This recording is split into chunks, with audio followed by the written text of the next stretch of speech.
Okay, so the next thing that I wanted to discuss this morning is this concept of mobile first development for a site. We're just going to be covering some of the basics, which means, how do you set up some of the basic HTML? How do you set up some of the basic CSS for mobile first website development? Okay, and so on the HTML side, of course, you might have something like a wrapper, and then you're going to have a header, a main, and a footer. And I'm just going to say maybe our main is 3 columns. And so you have like a sections times 3, and each section has some lorem ipsum in it. And so not a whole lot going on in here. Let's say inside of our header, we're going to have a nav bar, and inside of our nav bar is 5 links.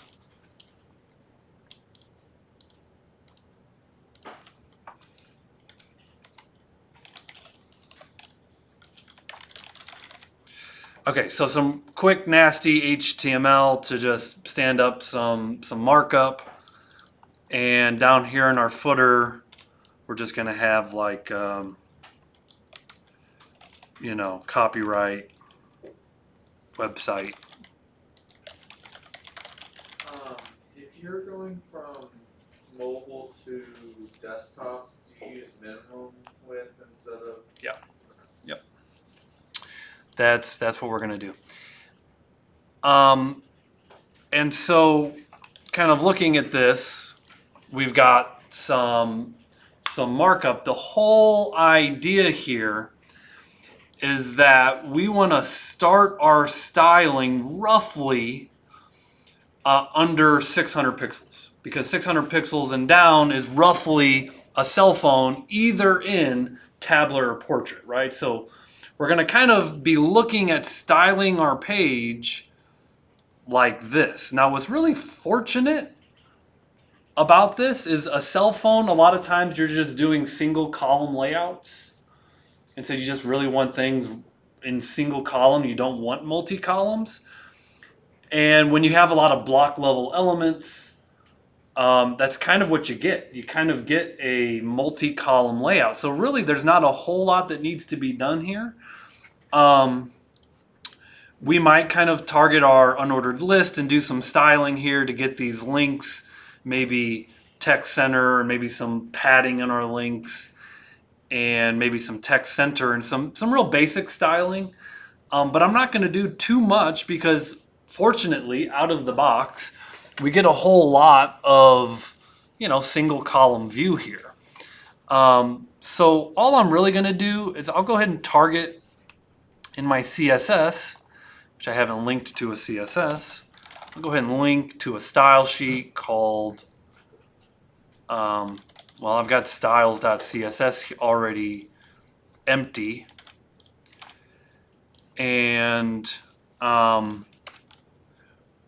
we're doing mobile first development, of course, we're going to write our mobile styles first, which will be 600. It'll end up being 600 pixels and down. So any form factor that's 600 pixels wide and down. And so what we might do is on our unordered list, we'll tell it to list style type of none, and get rid of our bullets. Now, each of our lists, there's a lot of ways to get these into more like buttons. And so these anchor tags can be, instead of just being clickable links, we can make them into buttons. And in order to do that, you got to apply some padding. And so you might notice if I just target all my A links and I just say like, I don't know, 5 ems of padding, that's not really getting a desired effect. I want padding on the inside of each box. So let's visually. That's a terrible contrast. So let's do.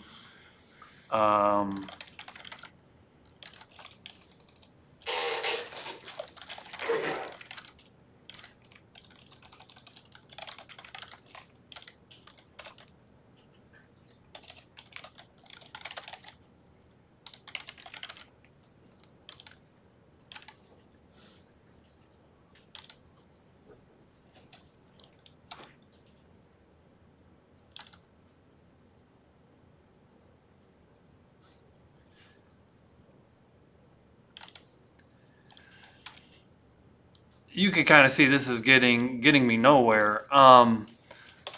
The challenge, and let's just say I want to apply a width.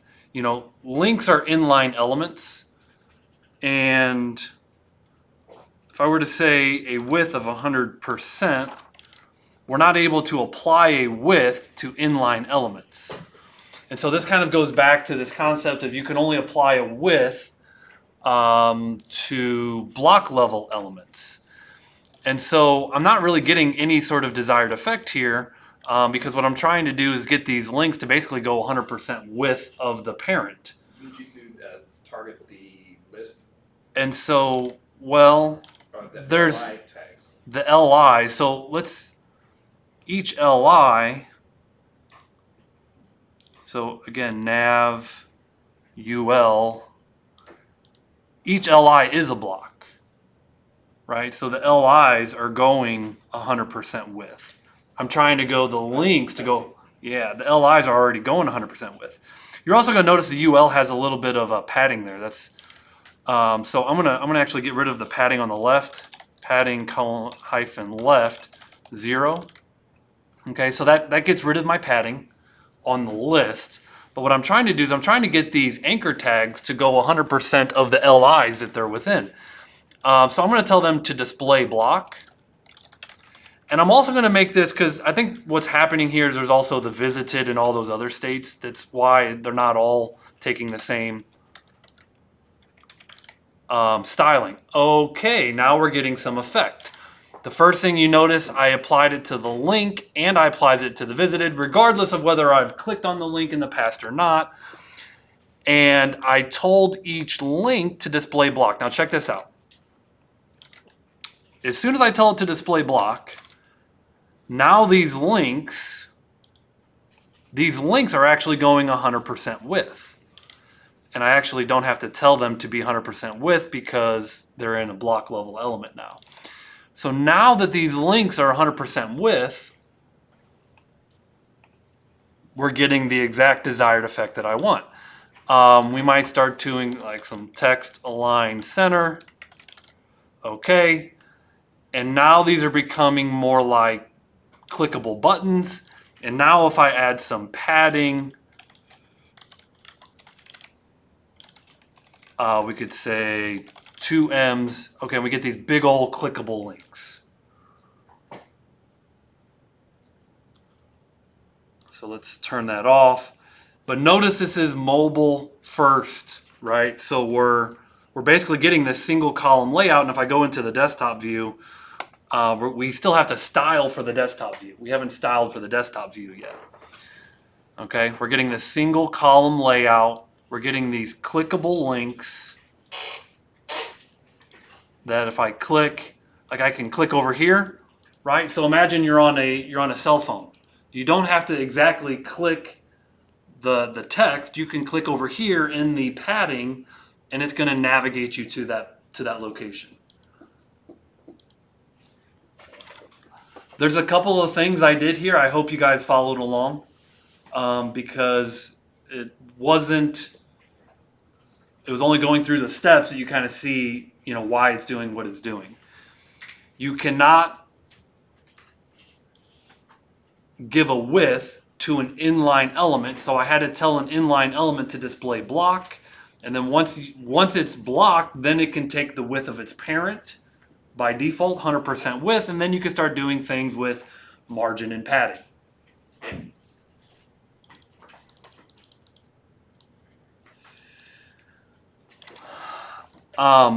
This main section is doing exactly what I would expect it to do.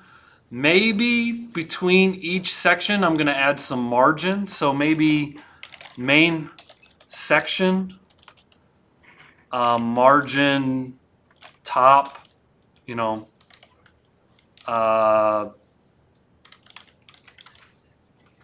right? So I can just get a little spacing between each section. And that's cool. Just a little bit of margin spacing. And then down here on my footer, of course, I can just do something simple like text align center.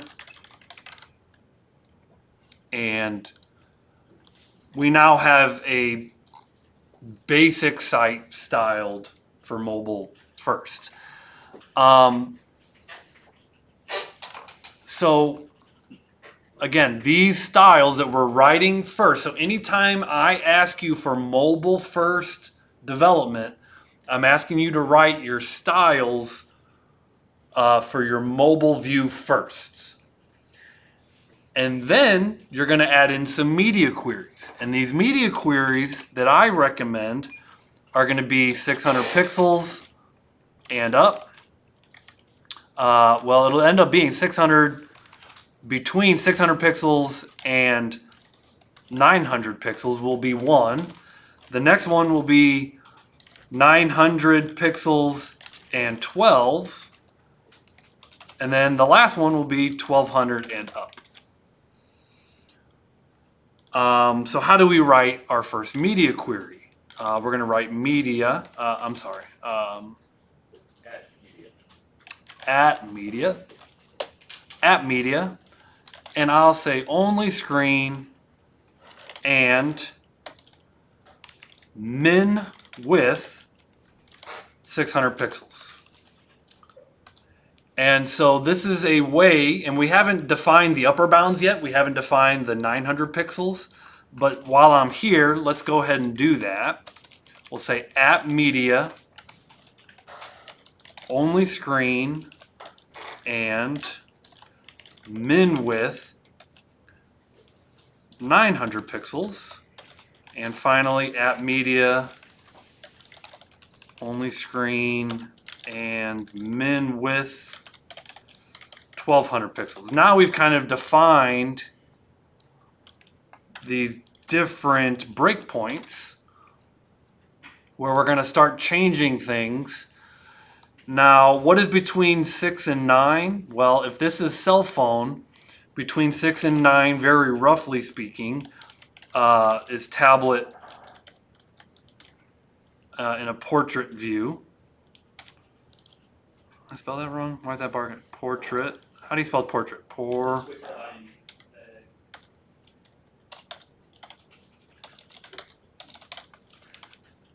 AIT, not IAT. Thank you. Tablet portrait. So this is basically for our tablets and portrait. This will be tablet land. If I can type and spell this morning. And then this will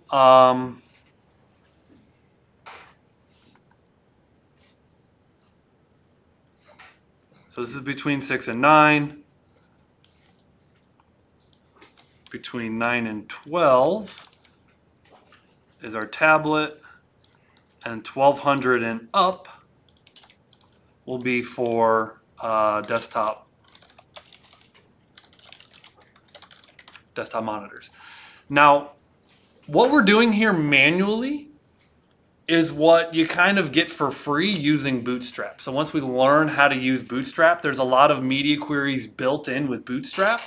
It is important to still know how to write media queries because sometimes you have to go in and kind of really tweak and critique Bootstrap. Okay, so when we're talking about mobile first desktop development, this is kind of like lighting a fire using sticks and twigs.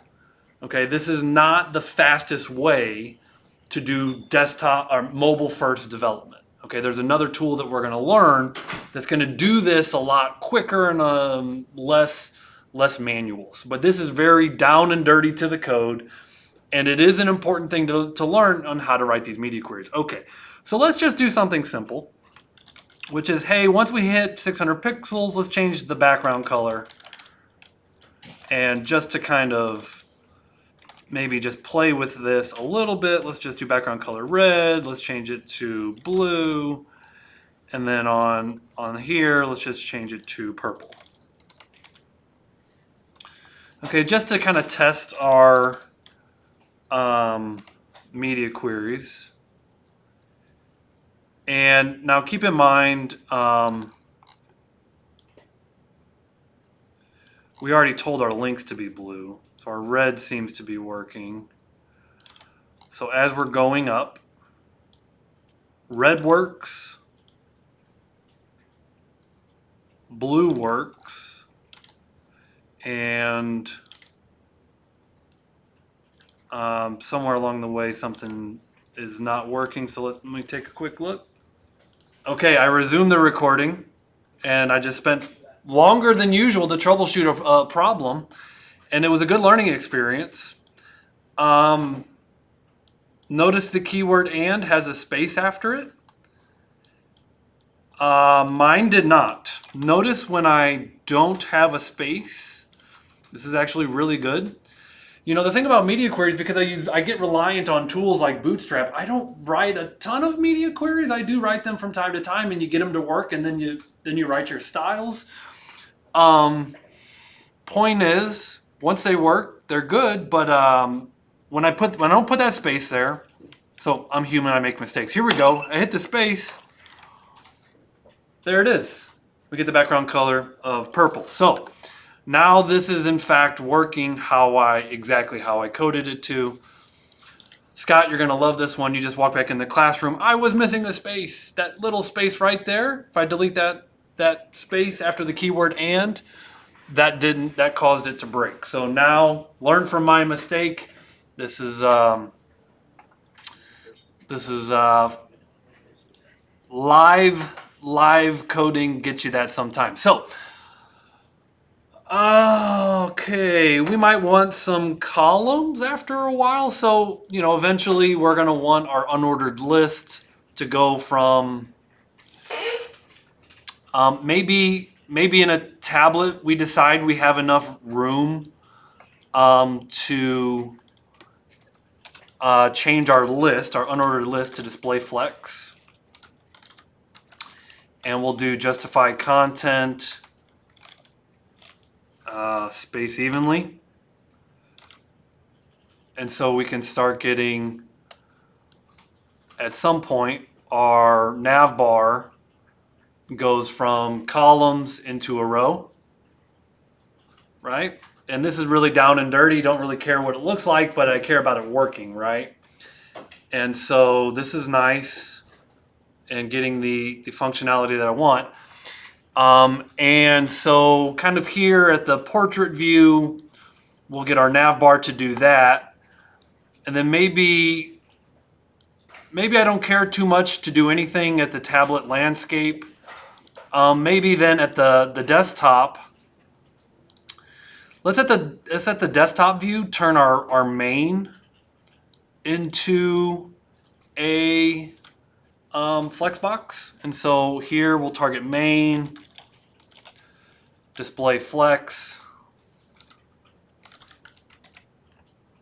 And so we kind of get some columns going on, right? So at this point we've got one column, but then once we hit that 1200 pixels, notice we go from one column to 3, right? Let's do this. Let's also on each section, because you might say, hey, what if I want 2 columns? Right? What if I want 2 columns instead of 3? Well, let's tell our sections to be a width of 50%. And let's tell main, how do we get wrap wrapping to happen? Flex wrap. Right? So now our columns are 50% wide, and we're telling our flex box to wrap. Right? So you do some simple, division, like, hey, 50, 50, 50. If we got another section, we'll have 2 rows of 4 columns. Very common layout, by the way, right? Very common layout to have rows and columns, 2 columns, 3 columns. Maybe you want this. Maybe you want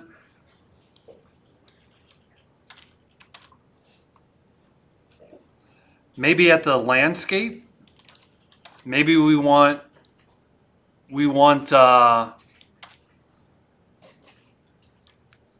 columns that are too wide. And then maybe here at the desktop, we change the section width to be like 33% because we got more space. So instead of doing rows of 2 columns, then we can do rows of 3 columns. So this is actually pretty cool because if we kind of follow this, we're going to do columns of rows with 2 columns to then transitioning as we go up to rows with 3 columns, right, to a single column. So following this up, we do mobile first. We expand, and at this breakpoint, we change our nav bar to be in a row. At the next breakpoint, we say, okay, let's make our sections be rows of 2 columns. And at the next breakpoint, we do a row of 3 columns. So this is a very common kind of scaling up approach that as you get more space, you got to put more in a column or put more in a row. And that is kind of where we need to be for you guys to do your lab. Right? This is what you need to know, to do mobile first development with CSS Media Queries and Flexbox.